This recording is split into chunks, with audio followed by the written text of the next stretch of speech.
If you're going to mediation soon or you have clients who are, consider pre-mediation coaching with us at High Conflict Institute. This is a brand new service we're providing, and here's why. Most people are unsure what will happen in mediation and how to prepare for it, especially in a high conflict mediation. Studies show that regardless of the skill level of your mediator, learning a few key conflict resolution skills can increase your success of settling your matter out of court.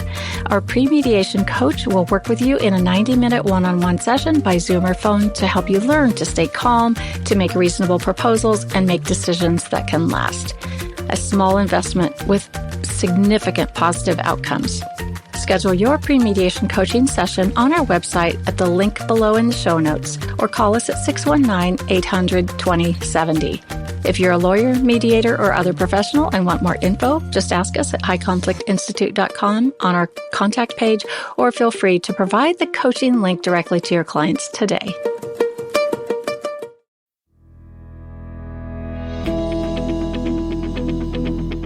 Welcome to It's All Your Fault on True Story FM, the one and only podcast dedicated to helping you identify and deal with the most challenging human interactions, those that are with people with high conflict personalities.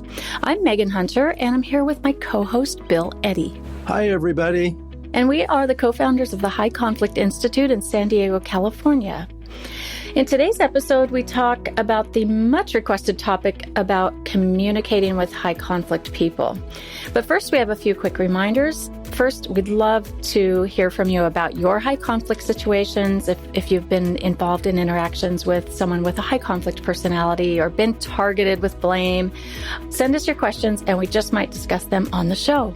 You can submit them by clicking the Submit a Question button at our website, highconflictinstitute.com/podcast, emailing us at podcast@highconflictinstitute.com, or dropping us a note on any of our socials. Please know that we are not diagnosing anyone in our discussions, merely discussing patterns of behavior and how to improve interactions and manage relationships with high conflict people. You can find all the show notes and links at highconflictinstitute.com/podcast as well. Please give us a rate or review and tell your friends, colleagues, or family about us, especially those who are dealing with a high conflict situation. We're so grateful. And now on with today's episode.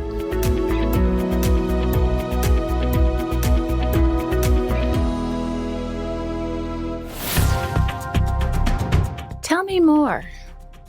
That sounds frustrating. I'll pay attention. That sounds hard. I respect that. I'm paying attention.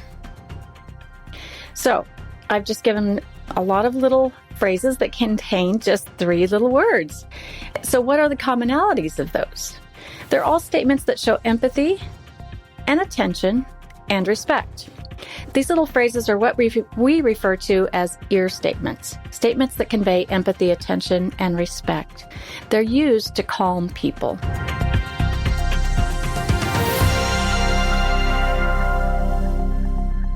We're focusing on them in this episode because it seems to be one of the most challenging dilemmas when dealing with either high conflict people or anyone who is upset. And in, this day and age, especially in this last couple of years with the pandemic, we've seen conflict really increase and people being so divisive and tribalistic and just really divisive. So we're talking about that today. Now, in my quest for my long sought after PhD in reality television, I've been watching a show called Sister Wives for several seasons. And we could translate that to, yes, it's been years.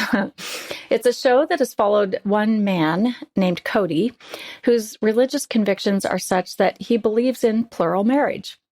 He has 4 wives and around 20-some kids.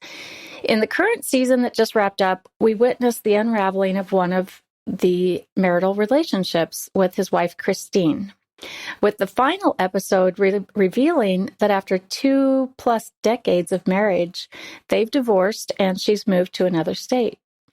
So she tells viewers her side in this final episode, and he tells his.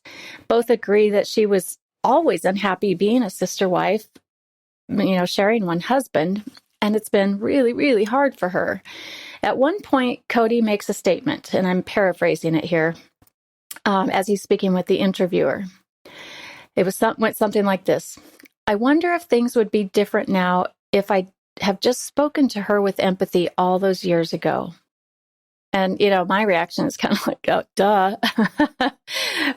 She was suffering. She was struggling. She was sacrificing a lot. She just needed her husband to speak to her with empathy, genuine empathy.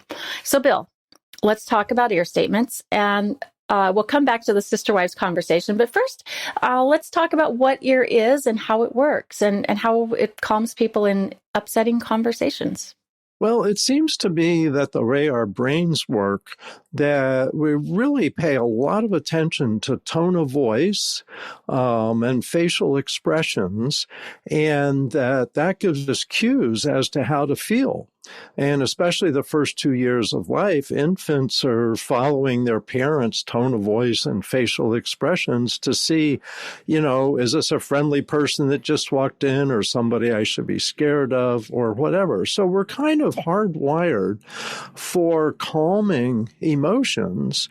And so when someone gives us an ear statement, and that can be just empathy, as you were describing, or attention, I'll pay attention, tell me more, or respect. I really respect how hard you're working or, your dedication to solving this conflict. And that tends to calm people. And we find within about 30 seconds that our emotions are contagious. So what seems to happen is someone's upset. Let's say they're angry at us, and then they say something angry. Our brain says, fight back. The amygdala gets hooked. And our mirror neurons want to kick in and say, fight back. But if you switch yourself inside and give them an ear statement that shows some empathy, attention, or respect, and focuses on what's under their anger, often people calm down immediately. It's like, I'm not your enemy. I want to understand. Let's see if we can solve this together. So it seems like it has a lot to do with our brain functions and how we work, and probably how we've survived as human beings for all these centuries. Yeah, so going back to those three little words, and it doesn't have to be three little words, but it can be as few as that, right? So tell me more, right? That calms the brain almost instantly. And if you can't think of anything else to say when someone's upset, you can say, tell me more, right? Absolutely. And we see that in family conflicts, that someone says that, the other person calms down right away. But in the workplace, in communities, and even in political discussions. Yeah. How about that sounds frustrating? Yeah. People go, oh, you get it.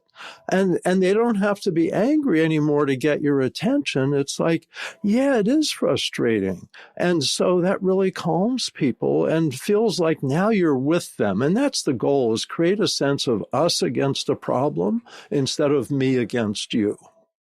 That's brilliant. Now, I had a recent experience where I was on the phone with customer service, and I had a complaint, and it was legitimate. I wasn't being high conflict. I was trying to go on vacation, and I wanted this country to let me in, but they wouldn't. So I was trying to find out why, and they just kept repeating over and over, "That sounds frustrating. That sounds frustrating." So they knew to use, an ear statement. But what I found in those conversations is that if you repeat it too much, it might make the person a little more upset because they just kept saying the same thing over and over. Yeah, I think they get you get the message. It's just words. It's not sincere. And that's why you can't just repeat an ear statement. You've got to move on and show interest in working on the problem. So basically, ear is a calmer and opens, the way I like to look at it is it really opens the door to whatever you're trying to get done, right? Absolutely. I think that's a really good way to think about it. And then go on to problem solving. Okay. Now back to the sister wives scenario. The wife, Christine, as I said, I've watched it for years, and she wasn't showing high conflict behaviors, and I would never even consider her to be high conflict. She was just very upset with her relationship. She was sad. She was, I don't know, if she was depressed or not. But I mean, there was just a wealth of sadness over the years, and she always put on a brave face. But would the use of ear statements by her husband, Cody, have helped their relationship, even though she wasn't high conflict? Absolutely. And I don't think of we developed ear statements about 15 years ago for high conflict situations. But what we've learned, it's for anybody who's upset at any time. And it really has so much more with being human than it does with being high conflict. So if somebody's stressed and upset, and plus we need ear statements in close relationships. And I'd say a marriage, even with 4 wives, that those are close relationships. You got to nurture all of that. And I think that may be part of what the husband realized. Unfortunately, it was too late. But however, let's now turn to, what types of difficult or high conflict conversations people are having today, such as, vaccines and masks. And, you've heard them. Yeah, well, I think the pandemic has really made us pay a lot more attention to controversy. And frankly, I think we've spent a lot more time watching the news on TV, on Facebook, on the internet. And so we see conflict everywhere. And the conflicts relate to the pandemic in many ways, like vaccines, like masks, like after the George Floyd murder is a history of racism in the country and arguments about should we talk about that or not? Should children's books be censored? Protests, which kind of protest is okay, which isn't? And it's not just the United States. We just had the month-long truckers' protest in Ottawa in Canada. What was that about? Vaccines. And so we've really got an age almost of conflict that's escalated over the last 2-3 years. I guess the question is, can we have useful discussions about these types of issues, or are we hopelessly polarized? Just the use of one word. So like you were just saying, the George Floyd murders. Now, someone who doesn't believe they're murders is going to instantly want to fight that, right? Yes, you can actually be polarized about anything. And I want to mention in here, polarization is generally an emotional process. And so it isn't like, I disagree with you on that. It's like, if you think that way, well, then I hate you. And so polarization. And you're wrong. And you're wrong. And it's so emotional. And that tells me we're into the area really of emotional relationships and not really issues. And in many ways, the issues could be anything. Let me just throw in briefly. Some people remember in the 1960s, there was a school teacher who did an experiment with the kids and treated them differently if they had blue eyes or brown eyes. I love this study. And one day, the kids with blue eyes had an advantage and the brown-eyed kids had to wait and didn't have as good, didn't have cups for drinking and whatever. The next day, she switched it. So everyone got to experience both roles. But it was amazing. She said within 15 minutes, I had all these angry, prejudiced people. and actually, I should mention that today such an experiment would not be allowed because it actually was quite upsetting to some of the children. But you can be polarized over anything. And I think people don't realize, hey, we're getting emotionally hooked here. This is about more than the issue. It's about emotions, and we can calm each other's emotions. Yeah, it's so important. I've seen so many people in conversations where one is shutting down the other just because they disagree. Like, we can't talk about this. I won't talk to you about this. And instead of just having a rational conversation, I've even had that happen to me a few times. And, if you don't agree with me, then I can't talk to you. And that seems kind of ridiculous. Yeah, I think and that gets reinforced by, you see people yelling in the news, and you're not really seeing that. But I wanted to tell you and give you a quick example here. If people talk one-to-one, they can often realize, hey, we can respect each other and still have different opinions.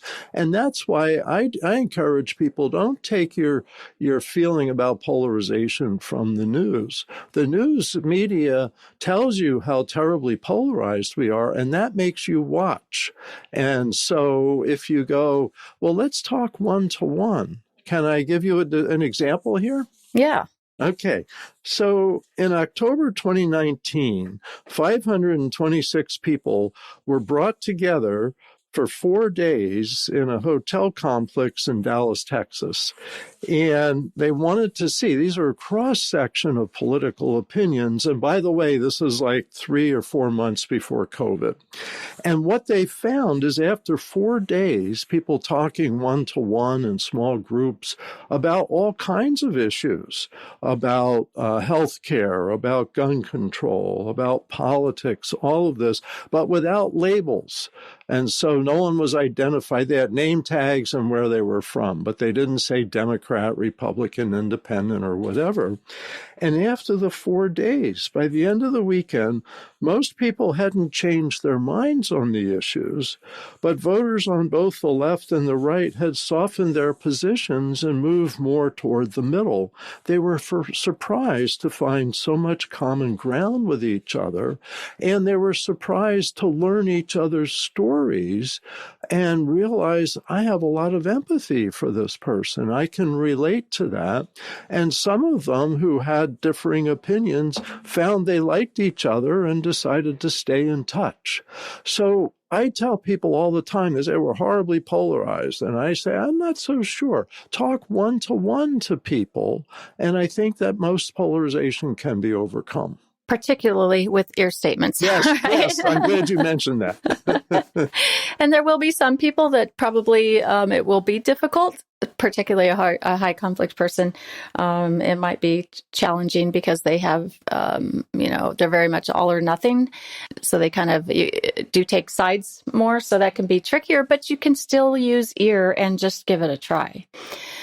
So Bill, let's talk about an example of using ear statements to calm an upsetting conversation. Yeah, so I can give you an example of two people arguing about masks in a grocery store, because this is something that's come up a lot. So here's the example, and I want to give you the conversation and then see if it changes, if each person fits an ear straightment into the middle of it. Someone wearing a mask, and they're coming down an aisle towards each other. Okay, so the mask wearer says, "Don't come so close to me and my child. You should be wearing a mask. It's the state guideline." And the person without a mask says, "Don't tell me what I have to do. It's just a recommendation, so I don't have to wear a mask if I don't want to. Besides, it's abusive for you to require your child to wear a mask. You should remove that all at once," because the child's right there. And the mask wearer says, "Now listen, buddy, don't you tell me what to do. I don't want us to die because of you. Stay away from us. You're too close." And the one without a mask says, "I have a right to get my groceries off the shelf. Get out of my way." So that's an escalating conversation. And we hear about those in the news all the time. So what if one of them tried an ear statement? So here's the same scenario. Mask wearer, "Don't come near me and my child. You should be wearing a mask." Person without a mask, "Don't tell me what I have to do. I don't have to wear a mask if I don't want to. Besides, it's abusive for you to require your child to wear a mask. You should remove that at once." Mask wearer, "Okay, look, I respect your right to not wear a mask. Just give me a minute to get my cereal and back up." And you can feel it calming there. Well, what if the other person used an ear statement? Mask wearer, "Don't come near me and my child. You should be wearing a mask." One without a mask, stepping back a couple feet. "Actually, the law allows me to decide for myself. However, I respect your right to wear a mask. Can you just let me in here for a second to get a box of cereal? It's right there." Mask wearer backs up. "Oh, okay." So in either one person can change it with an ear statement. And I like that example because that's such a common dispute. And people feel helpless, like the other person, they can't control the other person, but you can control your own emotions and what you say. And over again, I've seen that calm a conversation. And I might add, I did a lot of couples therapy before I became a family lawyer and got into the high conflict stuff. And it's so common that people just don't do their part, that they expect the other person to shift the conversation. But anyone can shift a conversation. I think the burden's on all of us to give that a try. So true, Bill. It's such a simple thing to do. Give an ear statement. Tell me more. That sounds hard. That's really frustrating, I bet. But I guess we have a selfish interest, and maybe we're right fighters, or maybe we're worn out, tired, stressed out, which, the pandemic and the political environment the last couple of years have put all of us in a higher state of anxiety, or most of us. So it requires a higher level of discipline and thought. And I think that's what a lot of people aren't doing. They're really succumbing to the anxiety instead of saying, I might have to, be a little bit better prepared when I go to the grocery store, because there might be a lot of other anxious people there as well. Yes. And I think this kind of is a tool that anybody can use, anybody should have.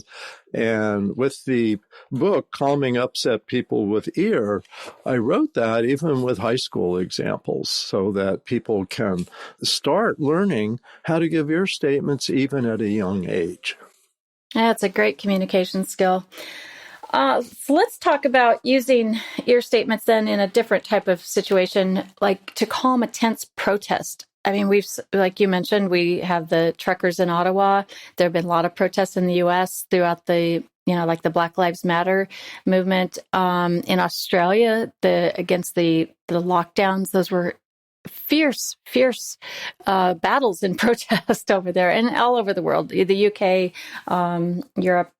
What are some ear statement examples for those protest type situation? Well, here's an example, and I also have it in our book, the Calming Upset People with Ear book.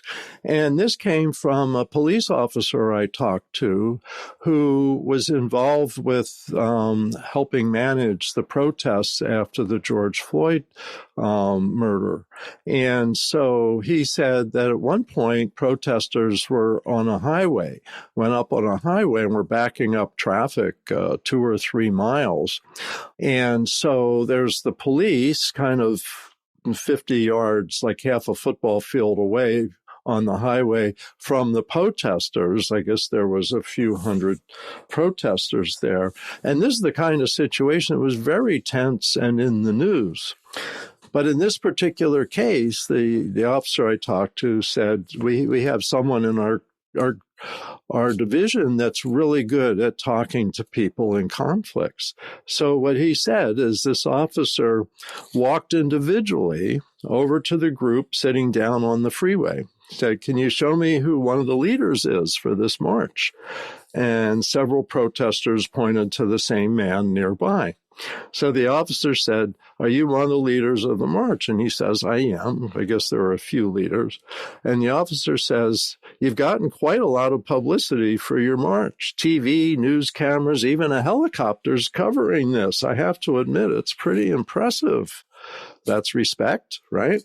The leader, yes, it's time that racial injustice gets the attention it deserves. We just want to peacefully protest what's happening in this nation.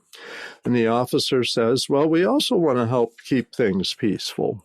Since you've gotten a lot of great attention to your cause, I want to suggest that now is perfect time to start moving off the freeway. We have several miles of rush hour traffic backed up now, and those people are going to start getting very cranky with your group and your cause if they can't get home to their families. It would probably help your cause more now that you've gotten lots of news coverage to just go home. Drivers will be much more sympathetic if this can end now.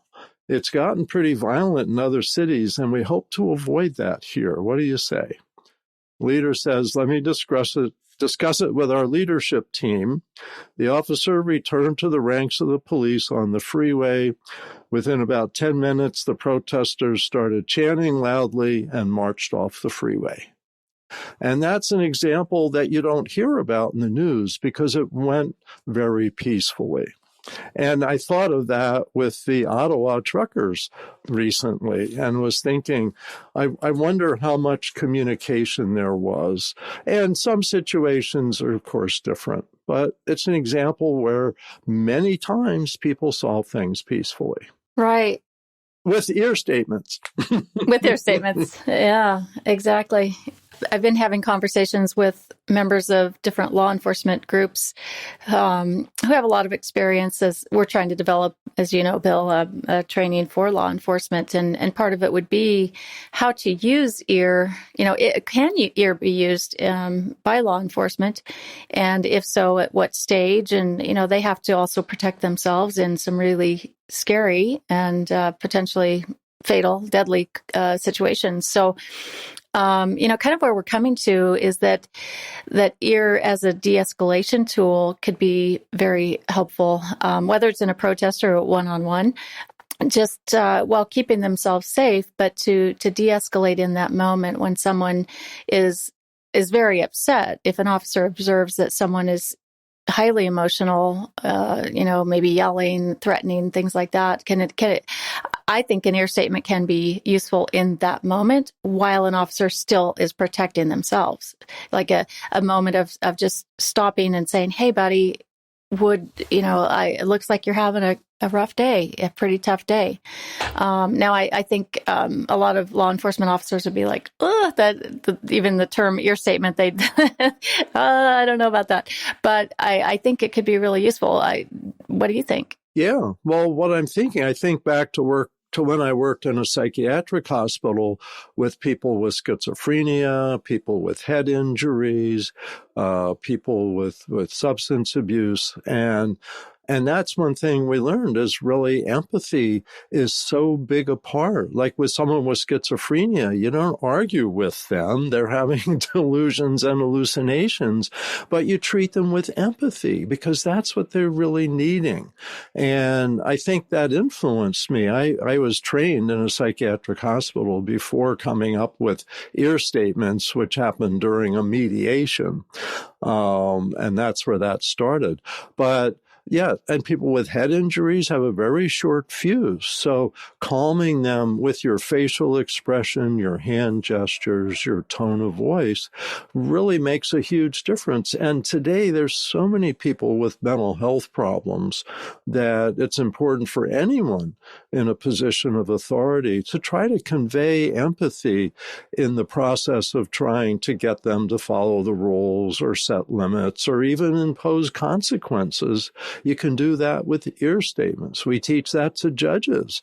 Make the decision you have to make, but, present it with some empathy and understanding. It's going to be hard, but this is the decision I have to make. Mm-hmm. All right, well, let's go to a listener question, and this comes from Amanda in Australia, who says, we love your work here in Australia and would like to ask the following question. How can a parent who is being alienated from their children better handle their communications and their situation when they're dealing with a high conflict personality parent who potentially has a high conflict personality? So how could ear be useful, or can it be useful? Oh, I think so. Absolutely. And I think one of the problems we see in alienation cases where one child resists or refuses to have contact with the other parent in a divorce is they've absorbed the emotions usually of one of the parents. And so that's the favored parent. They've absorbed that parent's emotions. They repeat the same words, but they deny their influence by that. But the other parent, when let's say the rejected parent has contact or communication with the favored parent, that they're often really angry. It's like, what are you doing here? You're preventing contact. You're influencing our child, all of these terrible things. And they tend to get into anger, which pushes that parent farther away, makes them more upset, which their upset bleeds over to the child and makes it worse. So if a parent can, and it's not easy, I understand this is hard, is say, I know you're upset. I know you're concerned, whatever. Here's what we need to do, or here's what I want us to do. Here's my proposal. Or mostly we need to get ourselves to some kind of family counseling that includes everybody to learn the same skills of communication. And so you can use ear statements to calm perhaps that other parent. Say, I respect you. Or maybe you heard that they got a new job. That's great. Congratulations on that. The more that you can be empathetic with a high conflict person, the more you have a chance to calm the situation and maybe solve some problems and maybe help the child kind of get back on their feet again in their relationship with both parents. Let me add, family members are often impacted by alienation as well. So there's a rejected parent, and often their parents, the grandparents, also get rejected. And sometimes the family pet gets rejected. It is a complex emotional situation, but it's usually driven, from my experience, from the high conflict emotions of the favored parent. And so grandparents also try not to get angry at that person, show empathy for them, show interest in them, pay attention to them. Because often we see there's this whole family, like you said, tribal warfare, tribal conflict. And if the more people that can use ear statements, the calmer it will all be. All right. Well, I think we've done quite a bit about ear, and I hope our listeners had listened with their ear about ear. So you'll find a link to Bill's book, Calming Upset People with Ear, in the show notes, along with some articles and links to some courses.